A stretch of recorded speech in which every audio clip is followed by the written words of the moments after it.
an original. From Story Studio Network. Welcome to The Fatigue Fixer, the podcast where we get real about why you're so tired and what you can do about it. Every 2 weeks, we'll gather here for honest, heart-to-heart conversations about reclaiming your energy, your patience, and feeling truly at home in your body. I'm Dr. Sarah Vedmonkar, a naturopathic doctor, Menopause Society certified practitioner, Enneagram 3 entrepreneur with enough business ideas to last me 10 lifetimes, and a hockey and baseball mom. Over the past 15 years, I've helped thousands of women just like you cut through the confusion and finally feel like themselves again. And now, I want to hear from you too. Use the link in the show notes below to leave me a voicemail, to share your story, give feedback on an episode, ask a question, or tell me what's been exhausting you. And your voice might even make it onto the show. Together, we'll get to the root of what's really draining your energy and give you the tools, clarity, and encouragement you need to fix your fatigue. I hope you enjoy today's episode.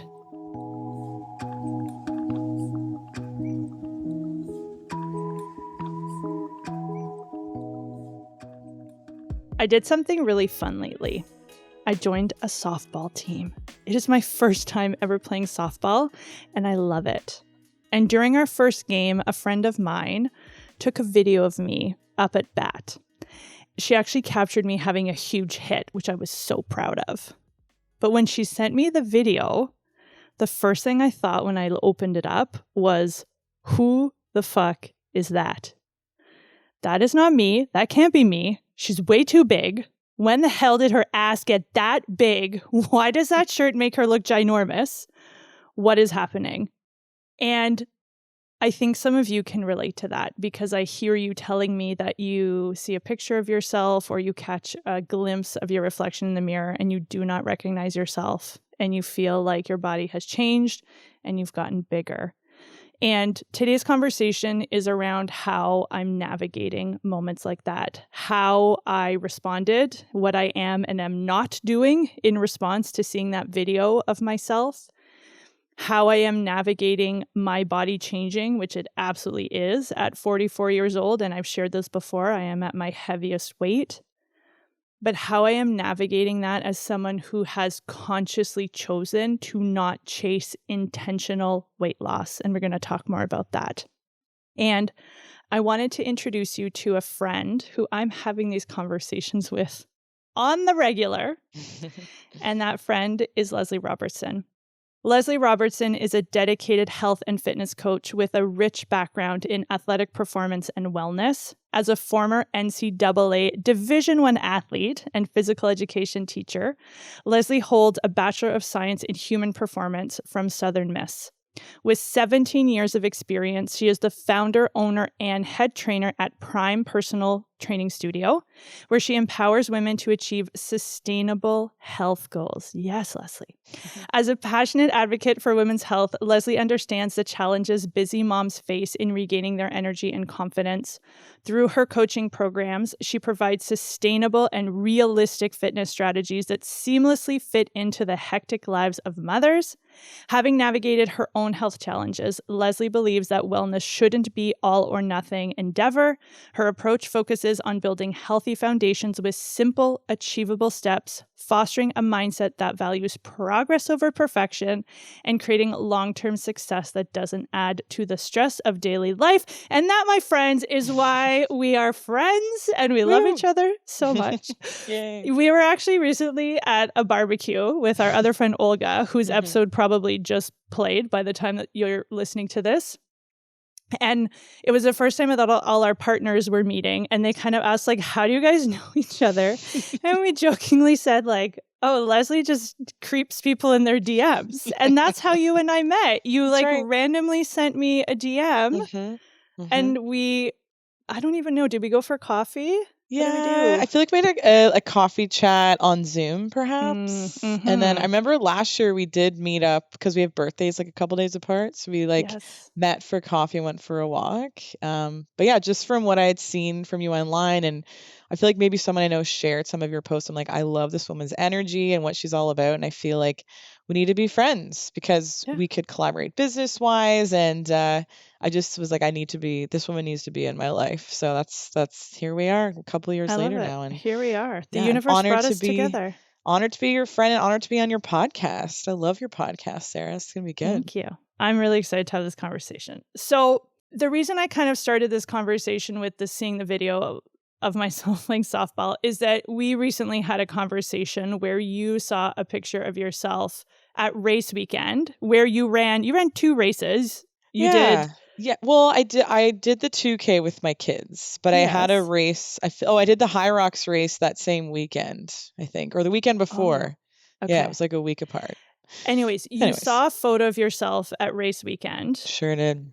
And what was your reaction? What happened when you saw the photo? Same reaction. Like, is that what I look like? Like, what? Where?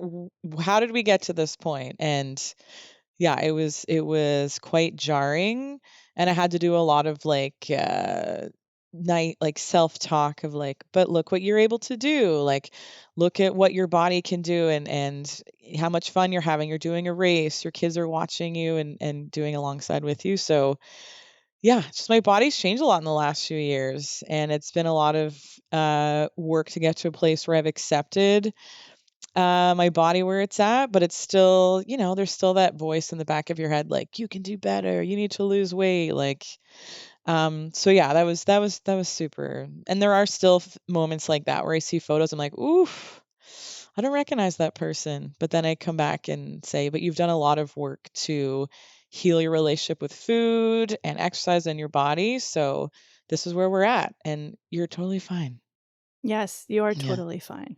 And I think that's really important to share because I think we sometimes assume that people who are confident or people who maybe have more body acceptance, that they sail through life never being upset by anything. And I know I decided, I don't even know how many years it's been at least 10 years where I consciously made the decision. I was like, I can either spend the rest of my life trying to shrink myself, which at that point had been what I had been trying to do unsuccessfully, I might add, because bodies don't like being shrunk, especially when you're at a weight that feels good for your body. Yeah.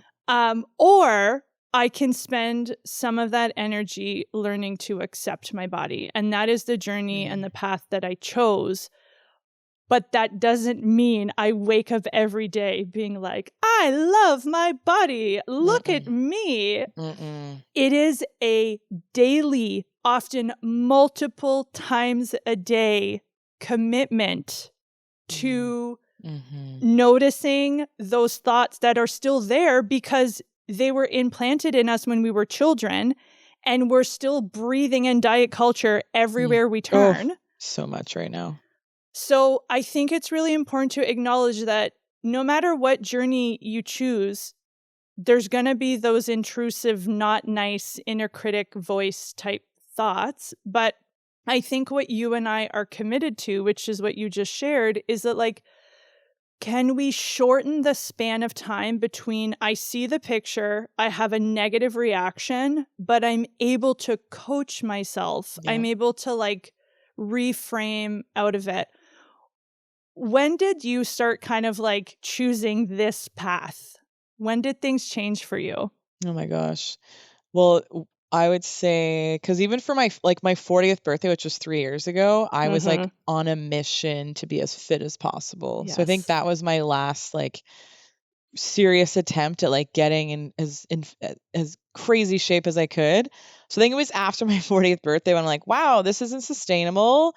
And then going through some personal stuff that made it harder for me to fully commit to my health like I had for the 3 years leading up to my 30th birthday.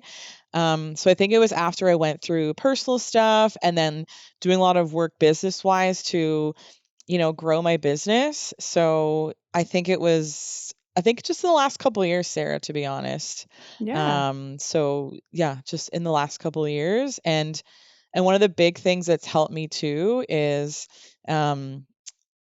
it's always been this thing, I'm not good enough, you're not worthy, and always looking for validation. Cause from a young age, that's what I got. I lost a ton of weight after my first university and I got validation. I got to be one of the starting players. So it's always I lose weight, I get, good job. And you get all this, validation and reward for it and attention. So it took me, until I was 41 years old to determine I am good enough, whether I'm 175 pounds or 220 pounds, right? So I am good enough the way I am. I'm doing enough. I am enough. And, whether I'm super lean or where I am now, it's not going to affect my ability to be a mom, work out, show up for my clients, attract new clients. But that's the hard thing. Like being in my industry as a personal trainer, I've always thought if I'm not super lean and fit and you can't see my abs and muscles, people are going to want to train with me. And that's something I've carried for a very long time. Because one of the reasons I first got into training was because I got myself in incredible shape. And I'm like, I now feel good enough to help other people do what I've done. So it's been a bit of a process, but I'd say for sure in the last 2 years, I've really settled into like, I'm good enough. And I actually feel more lightness I have more space in my mental capacity because I'm not so obsessed with making myself smaller and being perfect on like the nutrition front. Mm-hmm. Which there is no such thing anyways as being perfect on any front. So No. I want to pick up on the fact that you said the word shape a few times, because a lot of times when people think or talking about getting in shape, what they're actually secretly saying is not, I want to be strong and perform. It's, I want to look toned and have very little visible fat on my body. That's like, when people talk about getting in shape, that's usually the subcontext. Like that's the underlying message.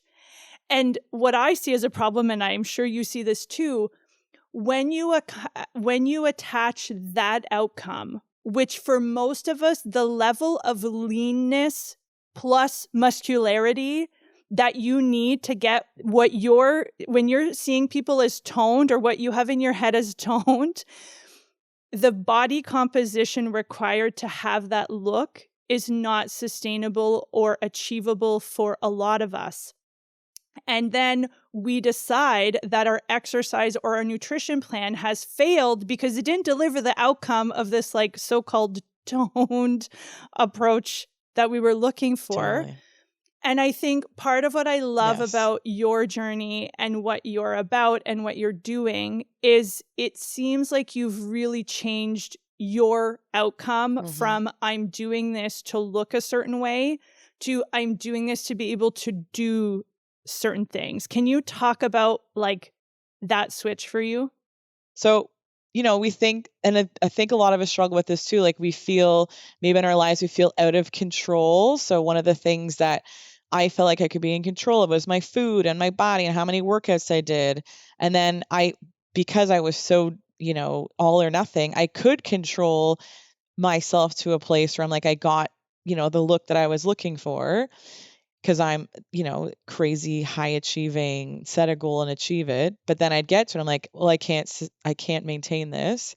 But then I'd do this up and down so many times. I even did fitness competitions back in the day.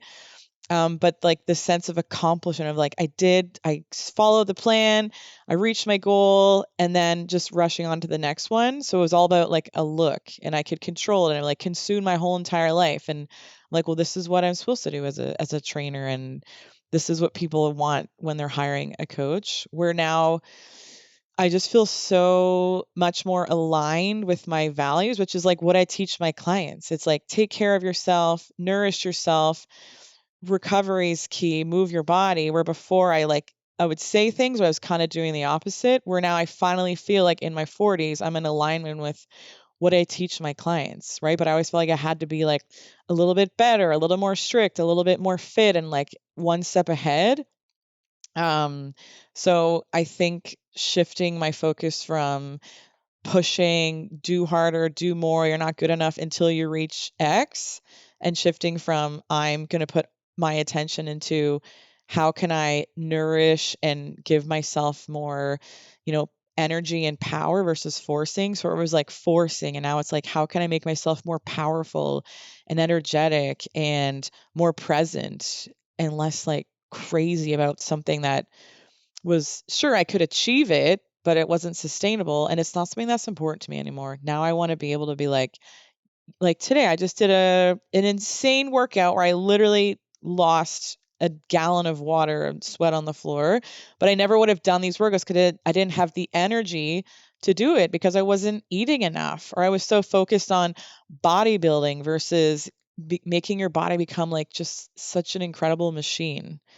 So I don't know if that answers your question, but I think shifting from I want to do things that build me up versus doing things to break me down, or until I do X, Y, and Z, I'm not good enough. Now, like, I feel good enough, but how can I make myself feel even more powerful? Like, performance versus like a look, I think is just so freeing and liberating too. And it's just such like a better goal for me at this time. Yeah. Well, Yeah. and performance, we'll talk more about performance, because I think most women don't realize that performance, I mean, I'll let you speak to this. Performance, in my experience, feels a whole lot better than appearance. Like, even at your leanest, fittest, whatever, sure, that feels good because, again, you're being told everywhere, wow, what are you doing? You look amazing. Like, you're being praised left, right, and center. But let me tell you, that feeling when you deadlift your own body weight, or you squat something massive, or you run, or you do, like, that feels amazing.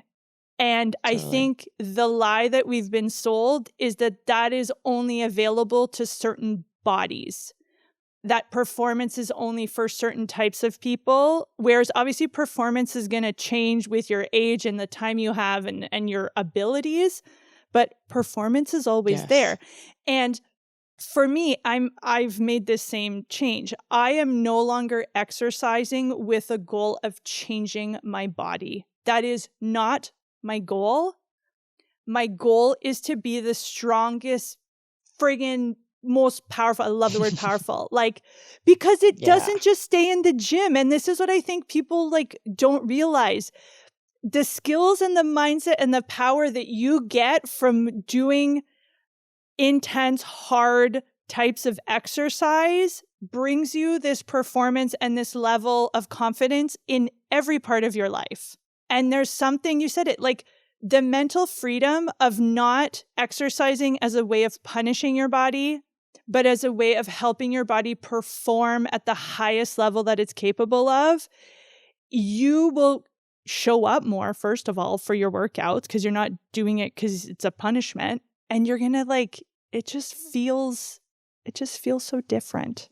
Right. And then part of me is like, why did I wait so long? Why did I like not that I put myself through hell, but like, it's been like since I was 18 years old, I've been trying to lose weight.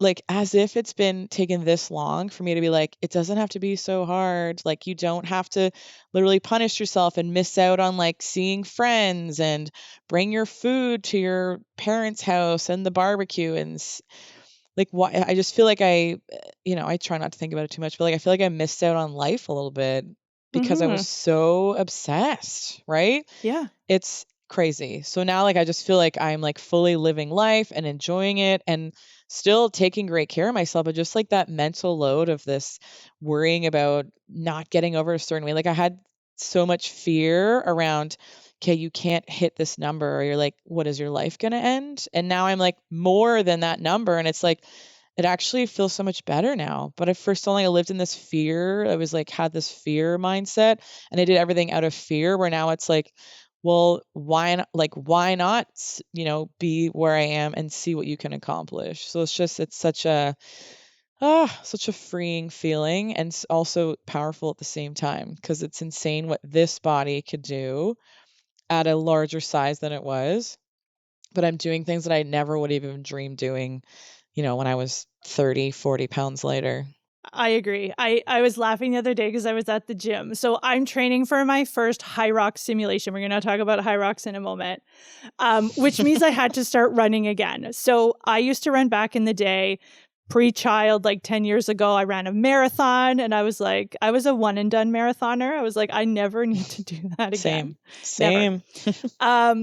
But anyways, I've been like not super curious about my pace, but I was looking at my watch while I was running lately and I was like, this watch has got to be wrong. Like something's wrong with this math. It doesn't make any sense. And I was like trying to figure it out. And then I just realized, no, the watch isn't broken. I'm just slower. I just am a slower runner. than I was okay. 10 years ago.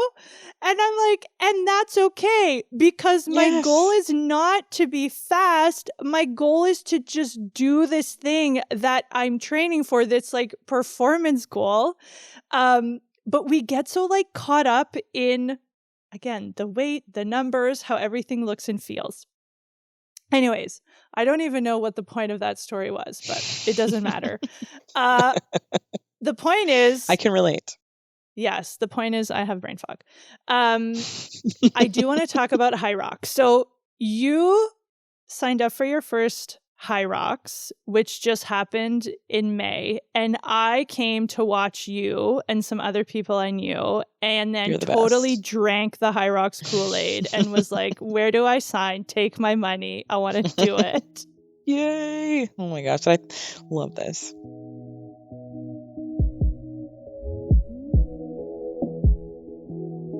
Are you tired of being told everything is normal, even though you're exhausted and don't feel like yourself? You deserve better care than that. In my one-on-one practice, I help women just like you do a deep dive to figure out what's really draining your energy. Together, we'll get answers and create a clear, personalized plan to help you start feeling like yourself again. If you live in Ontario or the Outaouais region and you're ready for the next step, visit drsarahv.ca to learn more and book your appointment today. Because being tired all the time isn't normal, and you don't have to keep pushing through it.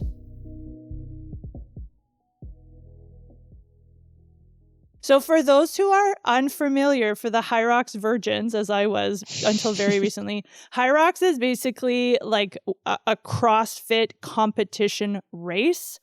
So it's basically you run a kilometer and then you do a station of some kind, and then you run a kilometer and you do that 8 times. So you do 8 loops of a kilometer with a station, and this all ends with 100 wall ball squats where you're squatting and throwing a heavy ball up into the air. So tell us what prompted you to want to sign up for this oh my insanity. Gosh. So it's a great question. And I'm like, I don't even know if I know. I do remember like when I was going through some stuff a couple of years ago with like, things being really busy in business and, personal stuff going on. I kind of got out of the habit of working out at the level that I like to work out. So my workouts were kind of slipping. So I'm like, all right, I need to find a gym to go to at least once a week to just get like a good workout in, like get a class. So, and then one of my friends was going to this gym called No Limits in Orleans, and I finally had like 6 a.m. available to my own workouts on a Tuesday. So I started going to No Limits gym, and I'm like, oh, a High Rocks class. Okay. No idea what High Rocks was, started doing it, and I just loved, like, I hadn't been doing like really sweaty conditioning workouts for a long time. I've always been like strength training and lifting heavy. So through going to those classes once a week, I started hearing them talk about High Rocks and training for the Toronto race. And then, the Ottawa one is some of them would travel like to the US or Europe to train. And I'm like, okay, you know what? I feel like I need a goal, because it's been a while since I've had a goal that's not like be a certain weight or like, over that. So I signed up for my first High Rocks. I'd actually did a simulation first, and it was like half of a High Rocks. And I'm like, hey, I love this. I feel like, and then it gave me the confidence to sign up for the official race. And then I'm like, actually, I think, you know what? My sister sent me a reel or like a picture or something of one of her friends doing High Rocks in Toronto. And it's usually in October. And she's like, I feel like we could do this. I'm like, okay. But I don't think she actually thought that I would like be like, yeah, let's do it. I'm going to register. So I think it was that December or January, I registered us to do a doubles High Rocks race. And she's like, oh God, we're doing this. I'm like, yeah, you better get training. So it was like a 6-month process from the moment I signed up until we did the race in May. But ultimately it's just because I was looking for a way to kind of increase my accountability, and I wanted a goal, something to train for that wasn't like, a look or a weight, which is what I always do. Like after kids, got to lose the 40 pounds, going through a stressful situation. Okay, I got to lose weight, or okay, it's my 40th birthday, let's be in the best shape ever, to now being, I feel like I'm in the best shape ever, but not, at a weight that I feel like it was ever possible to do something like this. So it was definitely a little bit of a push for my sister. And then joining this really fun gym in Orleans, that combination, and then needing to have a goal. That's what made me want to do it. And now I'm obsessed. So we did the race and I immediately was like, okay, that was really hard. And I'm a super slow runner. How do I get better? So I think a week or two after that, because I kind of like winged it with my prep for it. I did a class once a week, kind of sort of running, and did what I thought was going to prepare me for it. We did it, but I want it to be easier. So now I've hired and I'm working with someone who's doing programming for me, and we're going to spend a whole year getting ready. I would like to do a High Rocks on my own. So that's where we're going. But I would also love to do a race with you, Sarah. I feel like we'd be a killer team. We'll do it We're at doing some one. point. We're for sure. I love it. So performance goal. For sure. Yes, that which was the is main thing. again, is like very different than a look goal. And it's so much more motivating. Like, and I think again, we have this idea that fitness is not a look. Like I've posted about this lately. Fit is not a look. When you're saying that you want to look fit, what you're saying is I want to look lean with muscle, which again, requires a level of dedication and consistency that may not be a realistic thing for your genetics or your lifestyle or any of those things, but that you can be in the best physical performance of your life and be at your heaviest. And I think that's what you and I are both kind of like examples of right now. And I think that's really important to say it out loud, to call it out loud, because there are more examples of women like this who are heavy, big, whatever words you want to use, and incredibly physically performant. Totally. And inspiring, right? And inspiring. And again, like I'm stronger at 44 than I ever have been at any other weight that I was at, or certainly like stronger than when I was doing my marathon. Like I could run faster when I was doing my marathon apparently, but that's not a skill I really like need a whole lot of. I'd rather be physically strong. That's something that's far more important to me. I agree. Yeah. I want to talk a little bit more about the mindset piece, because that was kind of like one of the first things you said when you saw that photo of you in the race. And certainly when I saw the video of me at softball, where I was like, whose big ass is that? Oh, that's me. The mental coaching and the conversation. And what my coaching kind of sounds like that I walk myself through is like, okay, I look bigger. I have gained weight. Those are like objective facts. Yeah. What emotion I attach to that is my decision, is my choice. I can tell a whole story about weight gain that is like, oh my God, I'm in perimenopause. Oh my God, my hormones are broken. My metabolism's broken. My genetics are terrible, right? I can weave a whole story that usually is going to be rooted in shame, and something is wrong with me, and I am wrong, I am broken, and I must fix that thing. Or what the story I keep telling myself is, yes, I've gained weight. Yes, I am heavy. Yes, I am technically obese. And I'm healthy. And I have a healthy relationship with food. And I'm stronger in the gym than I ever was before. And the only thing, I've been thinking about this a lot, our brain will try to convince us that our weight is hindering us in all these ways. And the only way that my weight hinders me is in my mind. My weight actually does not prevent me from doing anything. Now, I know that's not true for everyone. Some people are very heavy and it does interfere, and that's a very real thing too. Yeah. For a lot of us, our weight does not actually prevent us from doing anything other than living a enjoyable life, free of like self-hatred. Yes. Oh, so true, right? And also to add to your ands, and there's nothing wrong with me. There's nothing needs to be fixed. I'm not broken. Yes. And that's something that like you really helped me with through when we did the blood work. Like I was like, oh, I must be insulin resistant. I must have like metabolic issues. And you're like, no, everything looks great. I'm like, Okay, cool. Right. So that was also very empowering, going through that whole assessment and deep dive with you. And like, there's got to be something wrong, like we got to work on my gut or my hormones. Like, no, everything looks great. I'm like, okay, cool. Well, that's encouraging.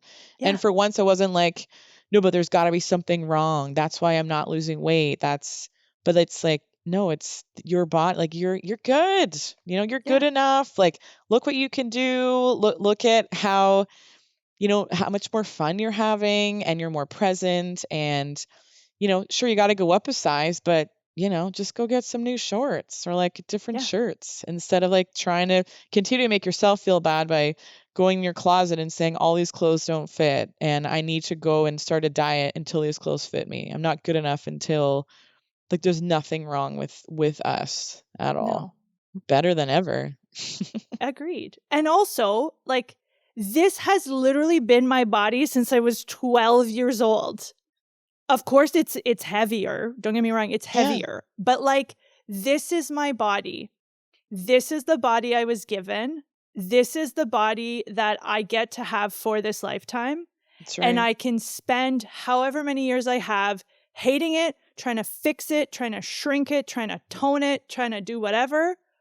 Or I can ask, what is the most loving, caring way that I can take care of this amazing body that I've been given? And because I think sometimes when people hear body acceptance, what they hear, which I think is diet culture, is like, well, I'm just going to eat whatever the fuck I want, and I don't need to go for a walk, and I'm going to rot on my couch. That's not what we're saying. We're not giving up. No. It's not that. It's not I'm not going to take care of my body. It's the opposite.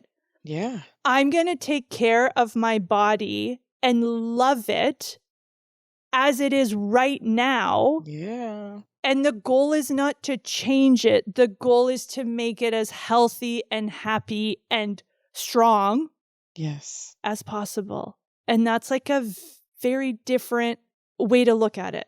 Yes, I love that. I'm so there. And also, like, I feel better when I take care of myself, and I deserve to do these things for myself, right? Instead of like the opposite, right? I feel better when I'm skinny and, a certain number on the scale or a certain size of jeans, where now it's like, I feel better when I'm not obsessing and stressed about, check-in photos and doing my measurements every week. Right? Like, so over that. But I'm also supportive for those people that are on that journey, right? I've been on that journey for 20 years, and now I'm like, I've evolved, right? This is Leslie 3.0. There's been a few versions. And she's just, it feels better when I take care of myself, which is what I preach to my people. Showing up for myself and doing the things I said I was going to do is more important than, not like more important than seeing weight loss and inches lost and difference in photos every week. It's more important that I'm making the time for workouts, preparing healthy food, and giving myself ample rest and recovery. Well, and you're happier because you haven't attached your happiness to something that's not 100% in your control, which is your weight, right? We like to pretend our weight is 100% in our control, and it is not. So when your happiness and your satisfaction is tied to your weight, it's tied to something that constantly changes. You're choosing that you're only happy when your weight is a certain number. Whereas when your goal is not the number, it's the process. Yes. That's very different because you are in charge of the process, right? You can't control the outcome. I can't control how much I weigh 100%. There are things I can do for sure that will affect it. I'm not saying it's not 100% in my control.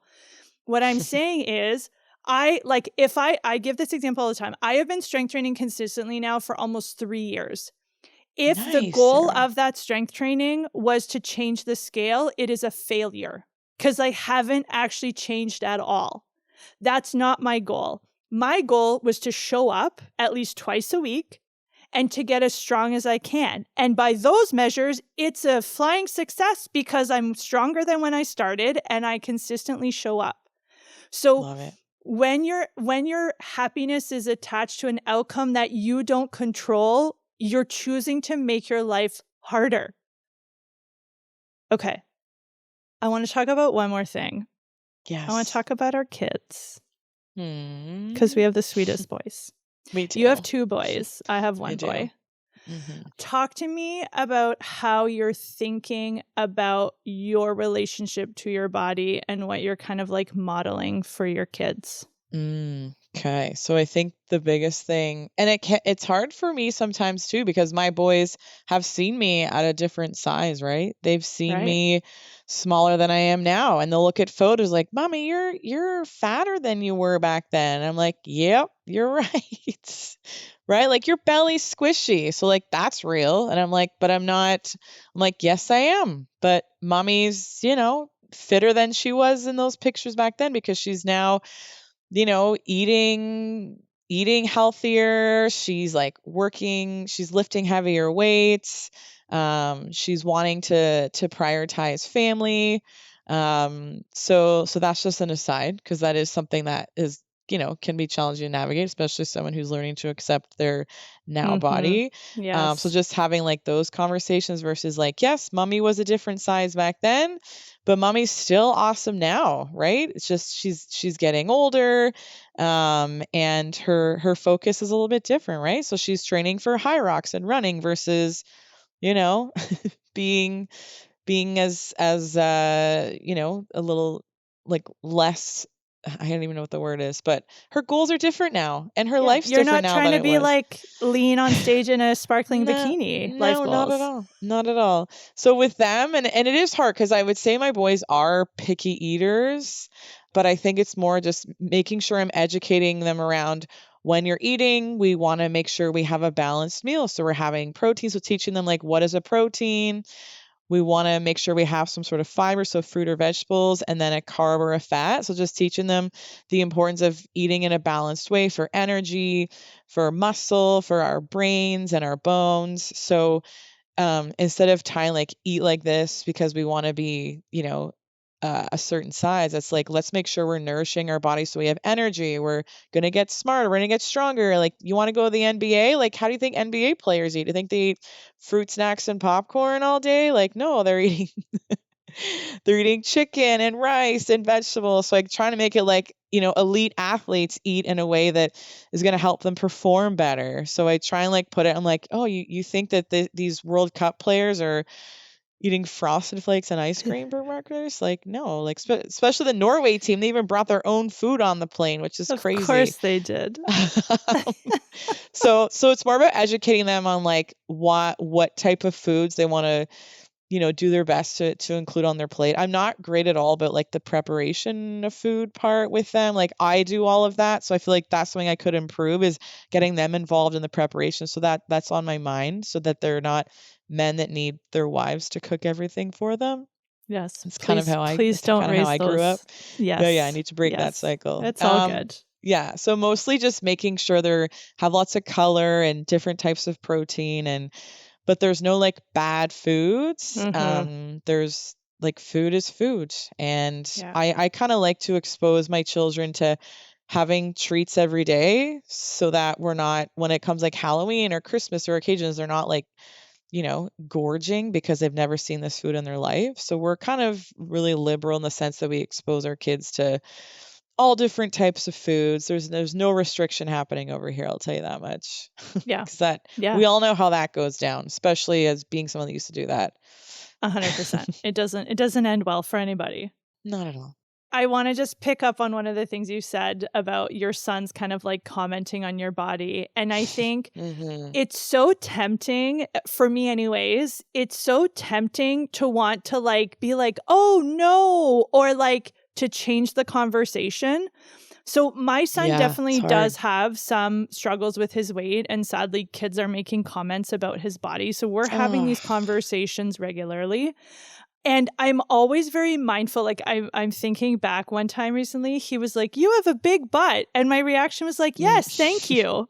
Right? Right? Same. Not like, no, or how could you say that? Or like, I do have a big butt, and that's not a bad thing.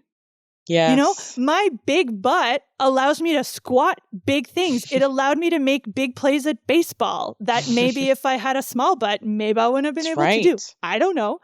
So I think like even just accepting when you hear a comment that and it's hard. Like my kids, like my friends say I'm fat, and we talk about like, you can have a big belly and be an awesome hockey player. You can have a big butt. Totally. And I think that our tendency, or our way that we think we're protecting our kids by saying, no, you're not fat, or you don't have a big belly, or you don't have a big butt.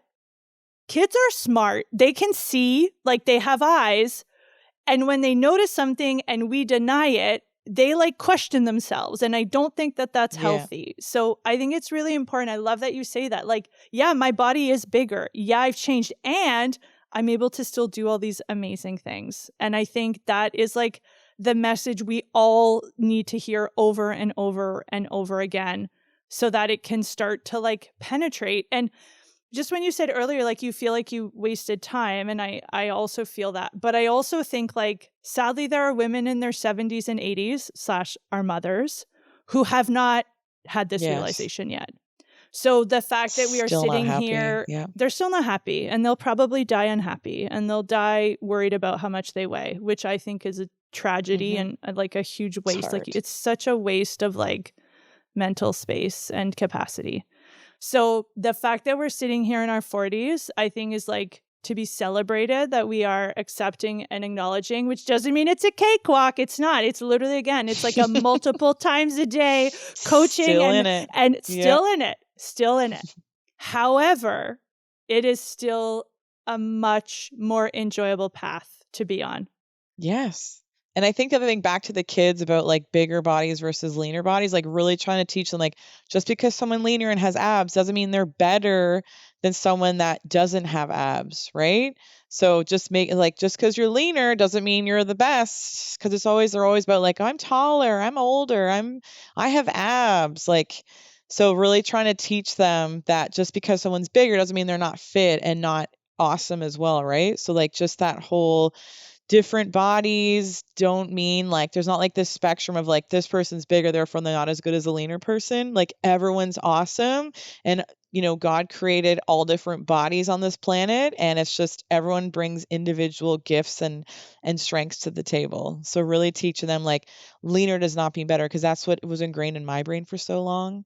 So it's like, leaner doesn't mean better. It's like, how are you as a person? How do you feel? How can you make someone's life or better, right? It's not just leaner's better, fatter's worse, so really trying to like lock that in. It's like, you can be fit and strong and successful regardless of what your body looks like, because that's the experience that I'm living right now.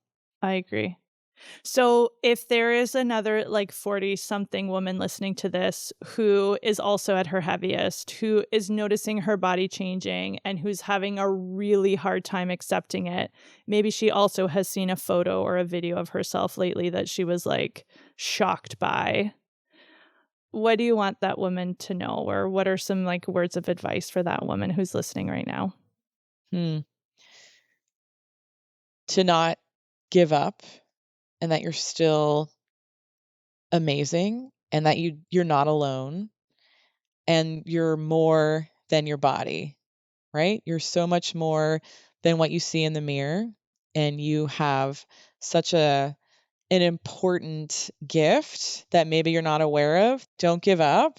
You are incredible regardless of what you see in the mirror, and keep showing up for yourself. And it is possible to feel better than you feel right now if you stop basing your worth and your happiness on how you look, right? So focusing on creating a lifestyle that you love versus constantly beating yourself up because you're not where you think you should be. You're exactly where you're supposed to be, and you're doing an incredible job. I love that. And you can feel better without changing your body. 100%. That's it. Yeah. Yeah. Cheers to that. Cheers. Cheers to that as we sip our water. Because we're so healthy. So thirsty. Leslie, thank you for being here. I just love you're one of the most like positive, encouraging people that I know. I love being around you. Your clients are like so lucky to have you. If you live in Ottawa and you are looking for an incredible personal trainer, either to work with in person, she also has an amazing virtual gym if you want to work out from home. And like Leslie is like like your hype girl. That's just who she's going to be. She's just going to make you feel good and keep you motivated and encouraged. So if you need a hype girl, which I think we all need a hype girl, please reach out to Leslie. I will share how you can get in touch with her in the show notes below. Thank you for listening, everybody, and we will catch you right back here in 2 weeks. Thanks, guys.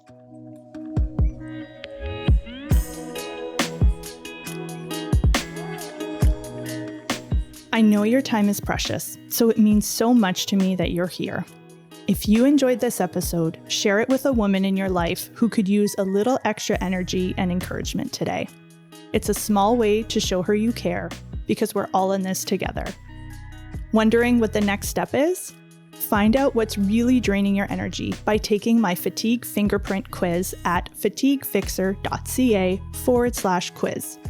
You'll discover which of the 5 most common types of fatigue you're dealing with, like frazzled fatigue, where your body's exhausted but your mind won't turn off, or drained fatigue, where no amount of sleep ever feels like enough.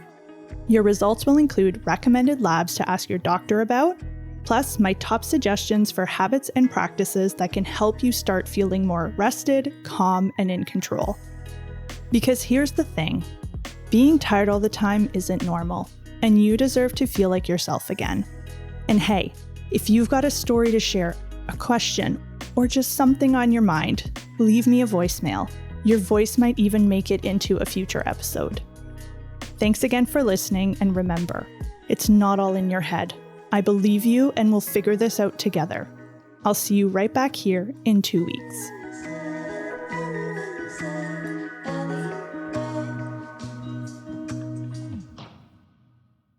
This is SSN Story Studio Network.